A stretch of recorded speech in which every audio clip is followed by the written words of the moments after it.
Você sabe o que são padrões? Claro, pesos, medidas. É o uso dos padrões para o comércio. Nasceu há muito tempo. O psicólogo busca padrões de comportamento. O sociólogo, o antropólogo, olha para a sociedade e vê os padrões da cultura. E o matemático, principalmente quando faz geometria, ele estabelece padrões. E ele enxerga uma estética nesses padrões. E a pintura, a escultura, a poesia, nada mais são do que padrões sendo desenvolvidos, observados para nos apresentar a natureza aos olhos do matemático e do artista, todos analisando padrões.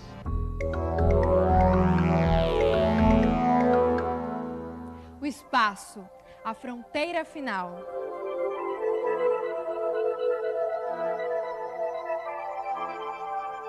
Imagine-se nu, sem nenhum dos recursos da tecnologia, sem luz elétrica ou mesmo sem o conhecimento do fogo, em meio a selvas fechadas ou caminhando ao sol escaldante das savanas, exposto ao frio intenso da noite, aos animais ferozes e à violência das tempestades.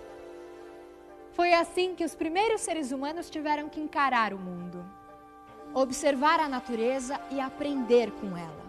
Essa tem sido, desde o início, a regra básica de sobrevivência para a espécie humana. Observando a natureza, o homem percebeu duas forças aparentemente antagônicas, inconciliáveis, presentes em tudo o que existe, até mesmo dentro dele: a ordem e o caos. Em algum momento desse obscuro começo, o homem concluiu que dias e noites, estações, movimentos nos ares e nas águas, ciclos de vida de plantas e animais refletiam uma luta constante dessas duas forças. Observando atentamente a ordem na natureza, o homem descobriu um outro tipo de dualidade. Ao mesmo tempo em que cada elemento é único, apresenta pontos comuns com os demais, como se tudo o que existe tivesse saído de uma única matriz. Os temas se repetem e se combinam, em variedade e quantidade surpreendentes. Aqui nas cavernas, nossos antepassados desenhavam muitos animais. Você sabe por quê? Talvez desenhássemos os animais que nos amedrontavam. Talvez desenhássemos os animais que gostaríamos de caçar. Talvez desenhando, pudéssemos conhecê-los um pouco melhor. Afinal, desses animais não podíamos esquecer. Devíamos observá-los bastante para saber quando chegavam, por onde andavam e como agiam. De uns, precisávamos nos proteger. Dos outros, precisávamos para caçar. Essas pinturas podem ter servido ao jovem inexperiente como um primeiro contato visual com a realidade da caçada. Era talvez um ritual de iniciação onde se poderia dominar o medo antes de viver o acontecimento em sua crua realidade. Quando penetrava na caverna escura e projetava a luz de sua tocha sobre as paredes pintadas, via o bisão, o veado e o javali ganharem vida. E talvez este jovem se sentisse pela primeira vez sozinho, numa caçada real.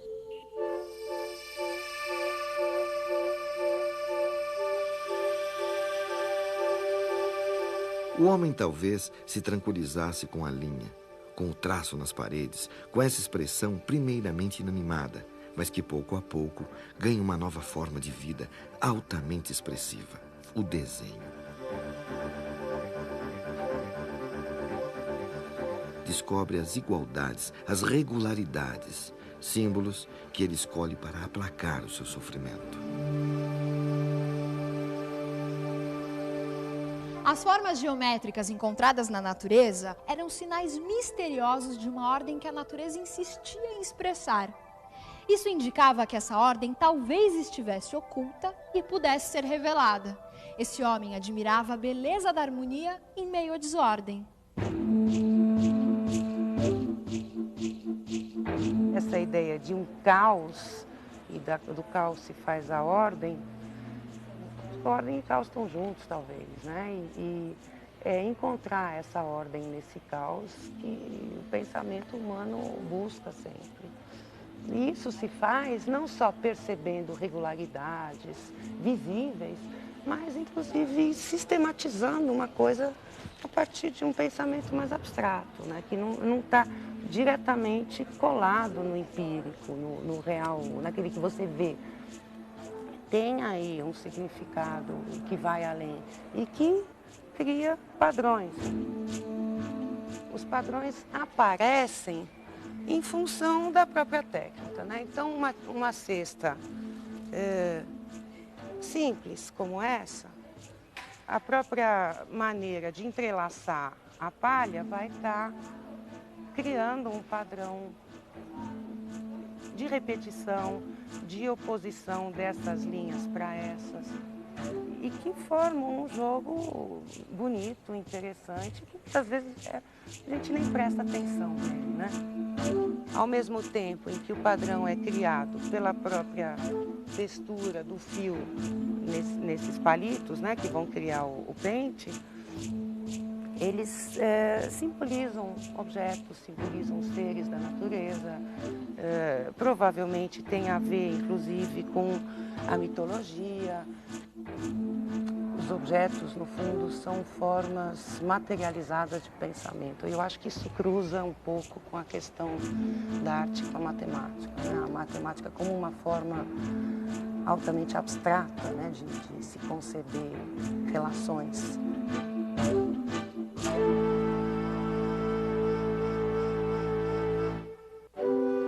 As padronagens em palha, feitas pelos índios em objetos utilitários ou mesmo no teto de suas ocas, servem ainda hoje como guias, seguros caminhos a serem trilhados durante os rituais praticados nas tribos.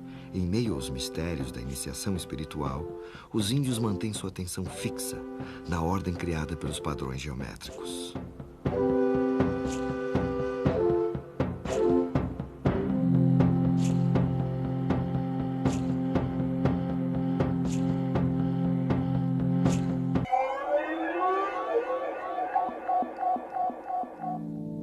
Padronagens, como os entalhes em madeira ou ossos, foram encontradas em objetos deixados pelos homens de Cro-Magnon há mais de 20.000 anos. Mas será que esse homem primitivo riscava os ossos exclusivamente pela beleza, pela sensação estética criada pelos padrões? Essa é uma pergunta intrigante que ainda hoje, e muito provavelmente para sempre, vai encher de dúvidas nossos pensamentos. Mas foi observando algumas particularidades desses entalhes que os arqueólogos levantaram a seguinte hipótese. Esse osso, talvez, pertenceu a um caçador que a cada vez que matava um animal, fazia uma marca. Para que ele não tivesse que contar todos os riscos, ele se acostumou a agrupá-los em grupos de 5, por exemplo. Assim, ele reconhecia mais facilmente as quantidades e criava, ao mesmo tempo, uma verdadeira anotação gráfica dos números. Nossos 10 algarismos formam um sistema numérico de base 10. Esse homem primitivo escolheu para o seu sistema a base 5, muito provavelmente maravilhado com o acessório que o acompanhava e o diferenciava dos outros animais, a sua mão. Esse homem primitivo via que sua mão o fazia diferente dos outros animais. Ele estava reconhecendo e admirando sua mão. Com a mão, ele podia pegar, mexer, transformar, podia, enfim, fazer.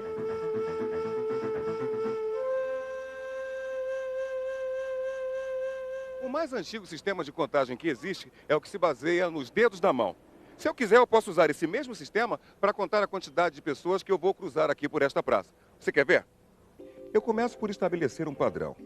Para cada pessoa que passa, eu curvo um dedo da mão. Quando todos os dedos estão curvados, eu mudo uma pedrinha de lugar e recomeço novamente. Digamos que eu contei as pessoas que passaram pela praça porque queira comprar passes de ônibus para elas e que o cobrador conhece esse mesmo sistema primitivo de contagem. Como ele vai fazer para me dar a quantidade certa de bilhetes? Bem, para cada pedra que eu der para ele, ele vai separar a quantidade de bilhetes correspondente aos dedos da minha mão. Funciona, mas é cansativo e a gente perde muito tempo. Em latim, essas pedrinhas se chamavam cálculo. E é por causa disso que hoje a palavra calcular significa fazer contas. Contar e desenhar tornou possível ao homem reproduzir em seu mundo um pouco da ordem que ele percebia na natureza. Finalmente era possível planejar. Arte e matemática floresceram juntas. Uma e outra derivam da mesma vontade de estabelecer a ordem e contrapor-se ao caos. Veja, por exemplo, o padrão que as abelhas nos sugerem. Olha só, se nós seres humanos tivéssemos que fabricar mel e armazená-lo, de certo escolheríamos embalagens cilíndricas como esta. Só que a gente sabe que as abelhas em todas as regiões do mundo armazenam mel em favos formados por alvéolos com a forma de prismas hexagonais geminados.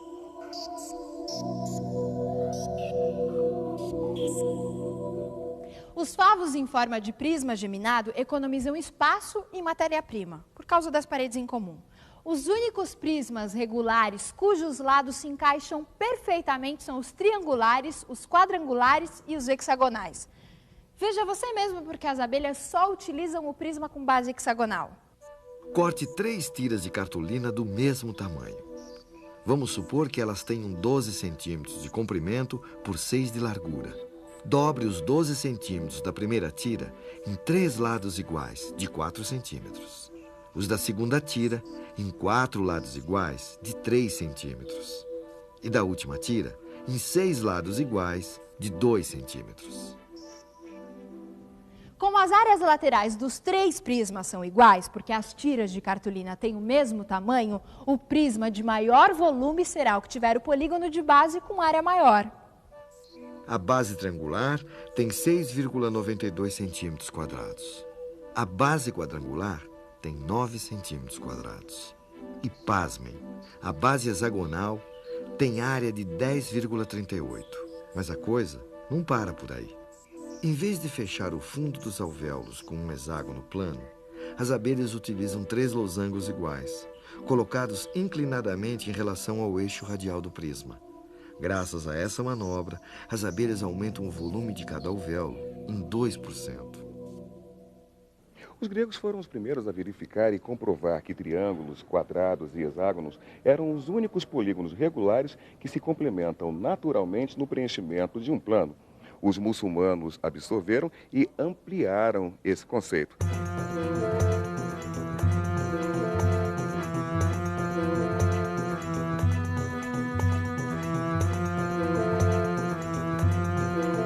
Quando polígonos são colocados lado a lado, cobrindo um plano sem espaços vazios, temos o mosaico.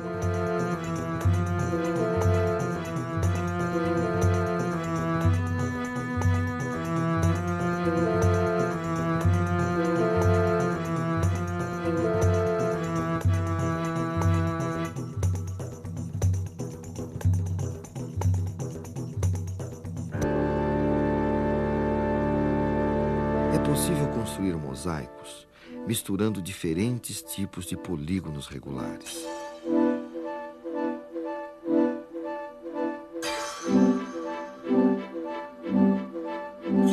Unindo-os pelos vértices, existem apenas 8 tipos de mosaicos, sendo um deles descoberto pelo matemático e astrônomo alemão Johannes Kepler.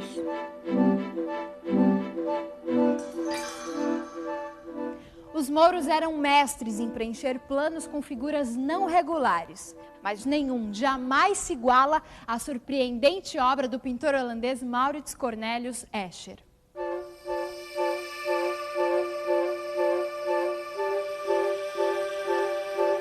Na verdade, não se pode chamar as figuras elaboradas por Escher de mosaicos. Afinal, elas não são compostas por polígonos, mas são infalíveis em sua pretensão de reunir de forma instigante a arte e a matemática.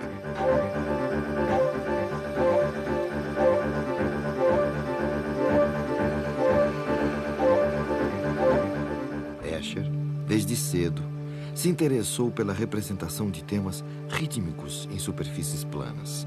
No entanto, ele só encontrou a solução para o seu trabalho depois de visitar Alhambra, no sul da Espanha, onde copiou estes mosaicos feitos durante a invasão árabe.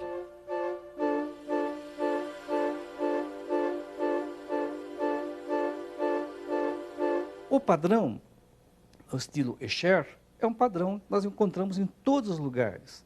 Numa casca de árvore, na celulose, numa folha de papel, num livro, enfim, em tudo que nós conhecemos.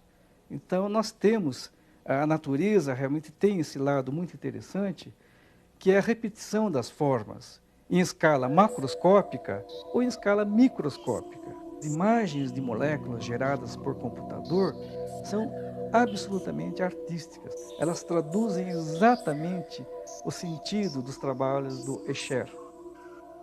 Agora, por que falar do Escher em termos de ciência? É porque na ciência a repetição significa um padrão. Nós inferimos muitas conclusões justamente pelo comportamento repetitivo dos eventos. Toda essa sequência de padrões, na realidade, pode ser descrita matematicamente.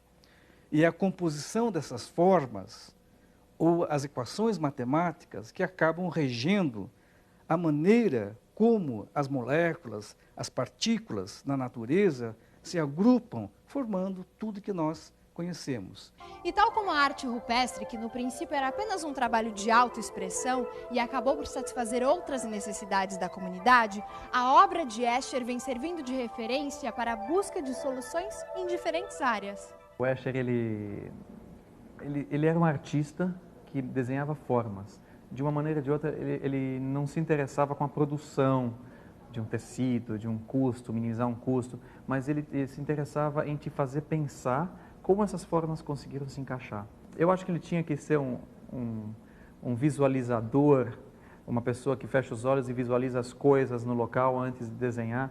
E isso tem a ver com, hoje, o encaixador que não usa o nosso programa, que usa a parte manual, que ele tem que fechar os olhos e saber como ele vai colocar as peças para fazer o encaixe.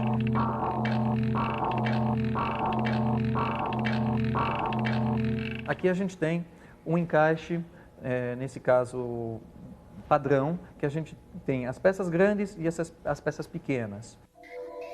Essa área de cima é a área de trabalho, a gente pode trabalhar, e embaixo é o nosso tecido.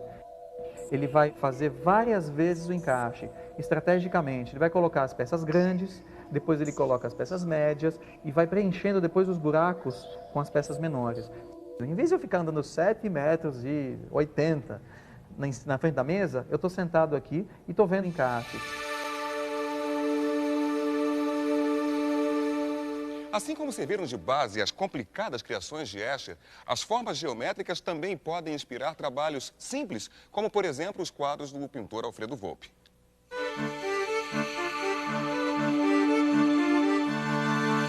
Retângulos são portas e janelas, triângulos são bandeirinhas. É a festa ingênua das casas e da gente brasileira, com suas cores e a sua alegria.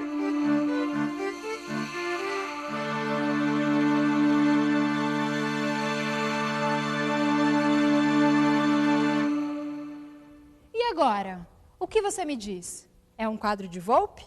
É o desenho de um índio meinaco? Ou é mais um padrão criado pela própria natureza com seu caprichoso estilo matemático? É o trabalho da fotógrafa Ana Mariani, que, como Volpi, encontrou nos usos e costumes do povo brasileiro a inspiração para o seu trabalho. Comecei a fazer as fachadas quando eu fui conhecer o sertão. E ao fazer a primeira viagem do sertão, eu trouxe as fachadas, os retratos das fachadas. Isso foi em 76. E foi uma viagem assim que eu fiquei completamente fascinada pelo sertão, pelo Rio São Francisco. Eram estradas assim bem desertas e as fachadas ocorriam com muita frequência e com muita cor, muito detalhe, muito desenho. Então, isso, entre 76 e 87, quando o livro saiu, foram 11 anos que aí eu fotografei regularmente fachadas e paisagem sertaneja. Os padrões da construção, eles estão muito ligados às necessidades das pessoas. E essas necessidades estão ligadas também às possibilidades. Se a gente olha, vê que as casas são extremamente simples, as fachadas são ornamentadas, mas as casas são, às vezes, é chamada casa de porta e janela. Ela não tem nenhuma coisa a mais do que o absolutamente necessário. Isso é a parte interna da casa. E na fachada, então, tem toda essa ornamentação, eu acho que vem de vários conhecimentos. Agora, eu acho que se perguntar a qualquer deles qual é esse padrão, ninguém vai saber responder.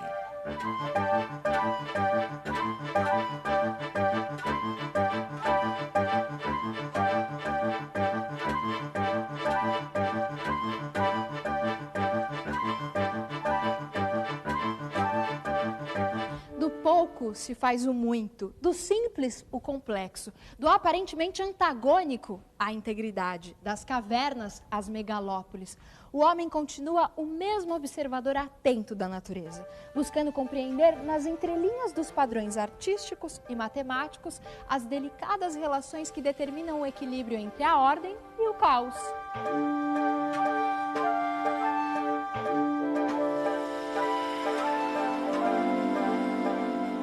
Eu acho que o meu trabalho é ditado pelos quintais, pelas minhas, sabe, pela maneira que eu lido com o planeta, pelas minhas esquisitices, pelos meus referenciais, pela minha paisagem. É impossível eu separar a paisagem mineira hoje da minha obra, os materiais mineiros, as pedras que me interessam. Tem organizações e padrões que são criados por sensibilidades do seu corpo, sabe? De tato, visões e tal, que não passam necessariamente por questões racionais. Quer dizer, antes de você medir as coisas, entendeu? A sua mão age. No meu caso, depois eu penso. Né? E às vezes é o inverso, as pessoas às vezes pensam para poder agir.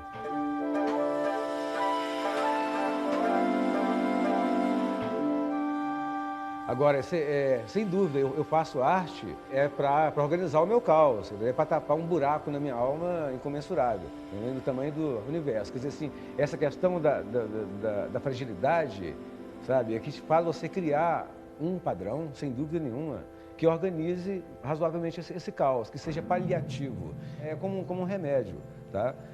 Sobretudo para quem faz. E deveria ser um pouco agradável para quem vê. Ou então que ela detone em quem vê algumas coisas legais, ou gostosas, ou de estranhamento, sei lá o que seja, né?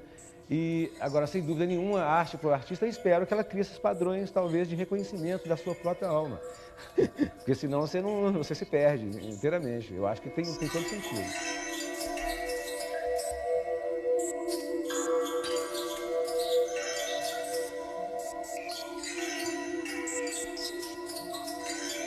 Eu fico aqui imaginando uma série de padrões que não foram ditos e que agora você deve estar observando.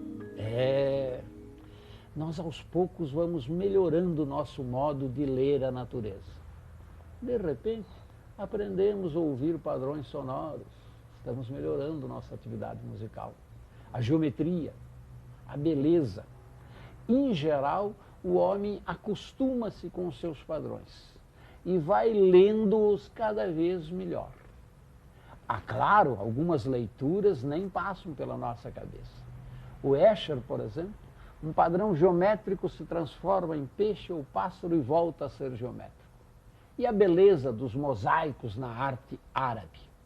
Enfim, nós nos acostumamos a ler os padrões, em quase tudo, em especial na arte, na matemática, na vida.